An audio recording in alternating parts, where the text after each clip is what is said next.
हमारे मथुरा में एक मुस्लिम भक्त हुए, उनका नाम था दादर रहमान। क्या नाम था? दादर रहमान। एक मुस्लिम परिवार में उनका जन्म हुआ। दूर दूर तक ठाकुर जी से कोई संबंध नाता नहीं था उनका। मदरसा पढ़ने के लिए जाते थे, लेकिन बड़े सीधे थे। हमने कहा ना कि निष्कपटता बहुत आवश्यक है जीवन में। तो दादर रहमान छल कपट से रहित थे। मन बड़ा निर्मल था इनका।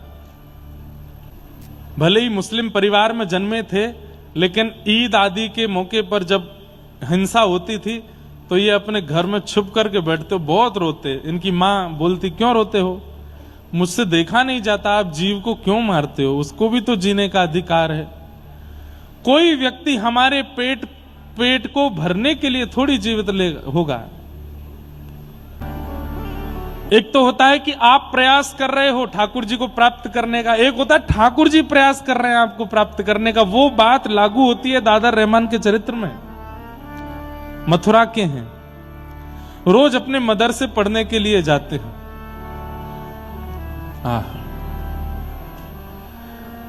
तो जो मदरसा जाने का रास्ता था, उस रास्ते में एक मंदिर पड़ता था, पर मंदिर के बाहर एक लकड़ी की एक आड़ जैसी थी, ताकि चलते फिरते लोगों को सीधे ठाकुर जी का दर्शन ना हो। जिसका मन हो वो भीतर आके दर्शन करे। तो ऐसे मुख्य द्वार था, मुख्य द्वार के बाद एक लकड़ी की एक ऐसे परत थी, ताकि चलते फिरता कोई भी मन चला दर्शन ना करे, जिसको करना अंदर आवे। पता नहीं कैसे एक दिन रात्रि में वो लकड़ी की जो आड़ थी वो टूट गई। अब उसकी मरम्मत कराने के लिए पुजारियों ने किसी को बोला, उसने कहा कि 10-15 दिन लगेंगे। अब इसको आप कृपा नहीं कहोगे तो ठाकुर जी को देखना है उसको और दिखवाना है खुद को। मंदिर के आगे से रोज निकलते थे, कभी दिखे तो थे नहीं ठाकुर जी। पर आज दादर रहमान छोटा बालक मदरसा पढ़ के लौट रहा था। जैसी उसकी दृष्टि पड़ी अंदर, आज वो दीवार नहीं थी, तभी त्रिभंग ललित श्याम सुंदर और बगल में किशोरी जी खड़ी हैं। वो झांकी दिखी तो रुक गया, या कहो 4 कदम आगे बढ़ गया था, 3 कदम पीछे आया, फिर देखा और बाहर से ही देखता रहा। और देखते देखते अब ये तो पता ही होता है सब लोगों की, ये ठाकुर जी हैं और ये इनकी प्रियसी श्री किशोरी जी हैं, श्री राधा रानी हैं। इतना तो उसको भी पता था। अच्छा, ये हिंदुओं के भगवान हैं, कितने प्यारे हैं। इनका मुखमंडल कितना सुंदर है, इनके नेत्र कितने प्यारे हैं, इनके गाल कितने सुंदर हैं, इनके हाथ कितने सुंदर हैं, ये खड़े कितने प्यारे हैं, कैसे त्रिभंग लली ऐसे बन के खड़े हैं। वो बस ये, उसको कुछ और नहीं पता है, वो केवल झांकी देख रहा है। देखता रहा, देखता रहा, देखता रहा। थोड़ी देर बाद कुछ ब्राह्मण लोग वहां आ गए और उन्होंने जब उसको मंदिर के अंदर देखते हुए देखा तो ऐसे थोड़ा घूर करके उसकी ओर देखा, तो डर के मारे वो वहां से चला गया। लेकिन घर गया, अब वो पानी भी पी रहा है। पानी पीने में कितना लगता है? 5 सेकंड, लेकिन वो मुख से लगाए पात्र को बस सोच ही रहा है। कैसी छवि थी, पोशाक कितनी अच्छी थी, बाल कितने सुंदर थे, नेत्र कितने अच्छे थे। मां घर से बाहर बार बार जाने नहीं देती थी, मौका ढूंढ रहा है, मैं कैसे दोबारा जाऊं। तो एक ही उपाय था, कल जब मदरसा जाऊंगा तो फिर देखूंगा। तो बस रात भर यही है, रात्रि तुम जल्दी जाओ, जल्दी से सुबह उदय हो। सूर्य उदय होते ही पिताजी ने बैठा दिया, नमाज पढ़ो। तो जो भी क्रम था वो अपना करने लगा। बस उसको तो उत्सुकता थी। माँ ने बाल भोग बनाया था, मुझे भूख नहीं, मैं जा रहा हूं, आज मौलवी जी ने जल्दी बुलाया है, मैं जा रहा हूं। चला गया। कोई मौलवी ने जल्दी नहीं बुलाया था, उसको देखना था। मंदिर के बाहर खड़े होकर फिर देखने लगा। कल तो देख करके कैसे तैसे चला गया। अब मंदिर के बाहर मुख्य रास्ता था, वहां कुछ ठेले दुकानें आदि कुछ लगी थी। तो कभी किसी दुकान पर बैठ करके वहां से कुछ सामान लेके खाने लग जाए, देखने के लिए बहाने ढूंढे।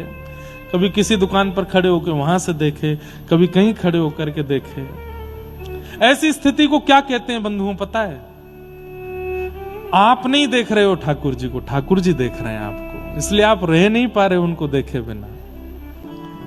अब तो मदरसे का समय हो गया, समय पूरा हो गया, बालक वापस लौट के घर जाने लगे और दादर रहमान वहीं खड़े खड़े ठाकुर जी को देख रहा है।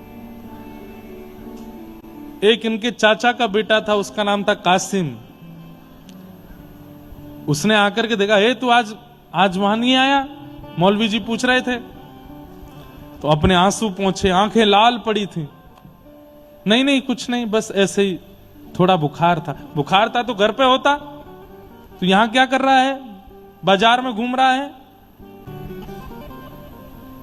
कासिम को बुलाया, बोले इधर आओ, मुझे ना कोई अच्छा लग गया है, और क्यों लग गया है मुझे नहीं पता है। अब मुझे डर भी लग रहा है कि कहीं ये अच्छा लगना बुरा तो नहीं है। बोले कौन अच्छा लग गया है? अपने बगल में अपने चाचा के भाई को, बेटे को खड़े, कासिम को खड़े करे, बोले वो अच्छा लग गया है। सामने देखा जैसे त्रिभंग लली श्याम सुंदर। कासिम बोला, अरे बाप रे, तू क्या कर रहा है? तू इसको देख रहा था सुबह से? बोला हाँ। अरे अब मुझे शब्द नहीं पता वो लोग क्या बोलते। बोले पाप लगेगा, चल यहां से। लेकर के गए, बोले कि इसका पता नहीं चलना चाहिए तेरे पिता को और मेरे पिता को। घर में किसी को भी पता चला तो हम लोगों को काट दिया जाएगा, मार दिया जाए। तुझे पता नहीं है कितना बड़ा अपराध है ये? बोले इसमें अपराध क्यों है? वो कितने सुंदर हैं, तूने देखा उनको? उनकी मुख देखे, उनके गाल देखे, नेत्र देखे, कितने सुंदर हैं। और उनकी जो प्रियसी राधा रानी, उनकी तो मैं क्या कहूं, वो कितनी सुंदर थी। ये सुंदर हैं तो ये देखने में क्या अपराध हो सकता है? कासिम बोला, देख खबरदार, तू खुद कुछ कर रहा है अपराध, मुझसे भी करवाएगा। नहीं करना, नहीं देखना। मैं घर पे नहीं बताऊंगा, लेकिन कल से मत करना ये सब। कासिम को कुछ खाने के लिए कुछ चीज अच्छी लगती थी बाजार की, तो दादर रहमान वो खरीद लाया। अपने चचेरे भाई को वो सामग्री दी खाने की, खुश हो गया। अरे वाह, तू मेरे लिए लाया? बोले कि मैं तुझे एक शर्त पे दूंगा। बोले क्या? मुझको देखने दिया कर, घर पे किसी को पता चलना नहीं चाहिए। मैं पढ़ने नहीं जाऊंगा मदरसे में, मुझे बस उनको देखना है, तू घर पर नहीं बता। तो बोला नहीं ये नहीं होगा। बोले देख, आज एक दे रहा हूं, कल 2 सामग्री दूंगा, परसों 4 दूंगा, तुझे रोज खिलाऊंगा, घर पे नहीं बताना। कैसी अद्भुत लीला है। तो कासिम घर पे ना पता चले इसकी पूरी व्यवस्था करता था। वहां जाके मौलवी जी को रोज बोल देता था, वो तो बीमार पड़ा है, उसको तो कुछ पेट में दिक्कत हो गई है, उसको ऐसा हो गया है, वैसा हो गया है, इसलिए वो नहीं आ रहा है। 4-5 दिन निकलने के बाद कासिम बोले, देख आज मौलवी जी कह रहे थे अगर दादर नहीं आया तो मैं उसके घर जाके देख के आऊंगा उसको, भाई क्यों नहीं आता है वो। तो दादर रहमान दूसरे दिन चला गया पढ़ने। 4-5 दिन बाद तो मौलवी जी ने बैठाया, बोले कहां था तू, क्या था, क्या कर रहा था? तो सब उसने झूठ वूठ बोल के किया। अचानक से उसने पूछ लिया, बोले मौलवी जी एक बात बताइए। बोले क्या? एक काफिरों के भगवान को अगर देख लेते हैं तो उससे कुछ होता है क्या? तो मौलवी जी बोले ऐसा क्यों पूछते हो तुम, देखा है क्या तुमने? नहीं मैंने देखा नहीं, बस पूछ रहा हूं। हम मथुरा में रहते हैं, यहाँ चारों तरफ उनके मंदिर हैं, कभी दिख जाए तो, वो दिख जाए तो। और बड़े उन्होंने नियम बता दिए, ये ऐसे नमाज करना, फिर ये करना, ये वाला कर्म करना पड़ेगा, वहां तुम्हारा तीर्थ है, वहां जाकर के ये करना पड़ेगा, और ऐसा कर रहे हो तब जाकर के उसका जो पाप होगा वो निकलेगा। दादर रहमान बोला बहुत कठिन है, नहीं करना मुझे। मैं देखने में ही राजी हूं, ज्यादा से ज्यादा पाप ही लगेगा, मरने के बाद जहन्नुम में जाना पड़ेगा। बोले मरने के बाद ही तो जाएंगे, जब तक जीवित हूं तब तक देख लेता हूं, जहन्नुम ही तो जाना पड़ेगा, देखना नहीं छोड़ पाऊंगा। कासिम ने एक दिन कहा, बोले देख तेरा बहुत ज्यादा हो गया है ये, तू रोज रोज यहां खड़े खड़े, और तू रोने लग गया आजकल, तू वहां रोता रहता है, ऐसे में ठीक नहीं है, मैं तेरे पिताजी को बता दूंगा। बोले मत बताना, बहुत मारेंगे और दर्शन करना बंद करवा देंगे, मुझे बहुत अच्छा लगता है इनको देखना। बोले मैं बताऊंगा। और कासिम ने जाकर के घर पर बता दिया कि दादर रहमान एक मंदिर के बाहर खड़े होकर दर्शन करता है, ये नहीं बताया रोज करता है, बस इतना कह दिया कि आज किया था, मैंने देख लिया था। इतना मारा पिता ने, इतना मारा कि हाथ की चमड़ी उधर गई दादर रहमान की। बोले तू इनके भगवानों को देखेगा, ऐसा करेगा, ये करेगा, रोते रहे।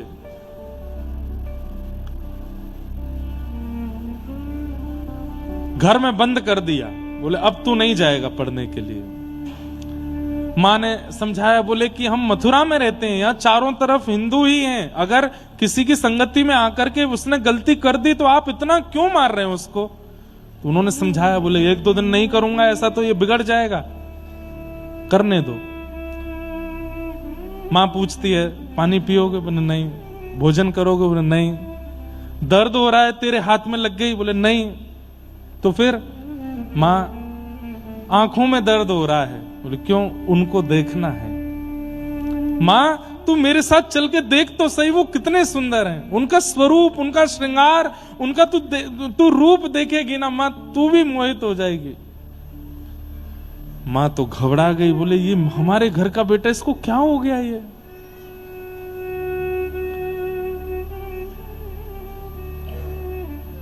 दो चार 10 दिन तक दर्शन नहीं करने दिए, घर से बाहर नहीं जाने दिए। तो दादा रहमान को लगा अब मुझे नाटक करना पड़ेगा, तभी मैं घर से निकल पाऊंगा। तो एक दिन सुबह उठ के नमाज अदा करने लगे। पिताजी को लगा कि नहीं सुधर गया। पिताजी से जाके बोले, पिताजी आज के बाद नहीं करूंगा, मुझसे गलती हो गई और मैं अब पूर्ण तरह जो हम लोगों का है उसका ध्यान रखूंगा। बोले हाँ बस यही बात, अब तुम मदरसा जाओ। मदरसा जाता है और जैसे जैसे वो मंदिर समीप आता है मन में बस स्थिति होती है और दूर से ही बोलता आ रहा है। वो नाम भी नहीं जानता ठाकुर जी का, वो बस ये जानता हिंदुओं के देवता। ए हिंदुओं के देवता, मैं तुमसे प्रार्थना करता हूं, मार्ग यही है, मुझे निकलना पड़ेगा सामने से। आज मुझे 2-4 दिन मदरसा जाने दो, मुझको रोकना नहीं, पर मैं एक बार तुमको देखूंगा। मुझे पकड़ नहीं लेना, मुझे जाने देना, पर मैं देखूंगा जरूर। और प्रार्थना भी कर रहा है, मुझे रोकना नहीं, पूरे दिन खड़ा कर लेते हो सामने। जैसे ही आया सामने और बड़े डर डर के देख रहा है, और जैसे ही देखा फिर रुक गया, वहीं देखता रहा। देखते देखते आंखों से आंसू, अब तो रोने लगा हाथ जोड़ के कि मैं ये बीच मझधार का कैसे हो गया हूं, मुझे या तो वहीं रहने दीजिए या यहां रख लीजिए, ये बीच में मेरे पिता मुझे मार देंगे, मेरे साथ क्या हो रहा है। पिता को पता चला था कि आज गया है पढ़ने के लिए, तो पीछे से देखने के लिए गए मौलवी से बात करने के, तो रास्ते में ही दिख गया। और जब उस स्थिति में देखा तो सोचो, पहले पता चलने पर जब खाल उधेड़ दी थी तो अब क्या किया होगा। इतना बुरा बर्ताव किया, इतना मारा कि बस प्राण नहीं निकले। पूरा मुख सूज गया, हाथ सूज गए, पैर सूज गए, और तब भी रो रहे हैं दर्द से नहीं कि मैं उनको देखे बिना रह नहीं पा रहा। और वो अपने पिता को समझा रहे हैं, इसमें मेरा कोई वश नहीं है पिताजी, पता नहीं क्यों मेरे नेत्रों को वो सुहा गए। मौलवी बुलाए, झाड़ फूंक करने वाले बुलाए, तंत्र मंत्र करने वाले बुलाए कि हमारे बेटे पर कोई ऊपर का साया है, ये उनके देवता को देखता है। इतने सारे तावीज पहना दिए, गले में हाथों में गंडे पहना दिए, पैरों को सांकर से बांध करके घर में रखा कि वहां चला ना जाए। लगन लगी घनश्याम की जाए, लगन लगी घनश्याम की।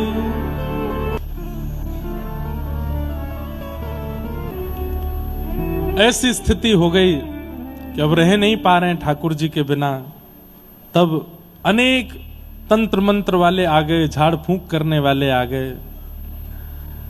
अब तो स्थिति ये हो गई, बिना नाम जाने, बिना कोई यज्ञ तप जप जाने, कुछ नहीं पता है रहीम को कि उनकी प्राप्ति के लिए करना क्या पड़ता, कुछ भी नहीं आता है, लेकिन बैठे बैठे बस हंस रहे हैं। पूछते हैं तंत्र मंत्र करने वाले, कौन है तेरे सिर के ऊपर, कौन है। तो बोले घर से निकल के जब मदरसे के रास्ते पर जाओगे तो बाएं हाथ पे एक मंदिर पड़ेगा, वहां जो खड़े हैं वही हैं, वही हैं, तन में, मन में, जीवन में, बुद्धि में, चित्त में, नेत्रों में, बस उनके अलावा कुछ नहीं, उन्हें देखना है बस। अब तो वो प्रार्थना करने लगे ठाकुर जी से कि नाथ अब मैं नहीं रह पाऊंगा, अब मेरी स्थिति कुछ ऐसी हो गई है कि मैं कुछ जानता भी नहीं आपके बारे में, मुझे आपका नाम भी स्पष्ट नहीं पता, बस देखने की इच्छा है मेरी, अब कृपा करो। और बस एक दिन मौका पा करके पहुंच गए मंदिर के बाहर, प्रतीक्षा कर रहे हैं कि मंदिर खुले, दर्शन हो। घर से भाग करके मौलवी आदि सब ढूंढ रहे हैं कहां हैं, छुप करके बस प्रतीक्षा कर रहे हैं, एक बार झलक दिख जाए प्राण त्याग दूंगा।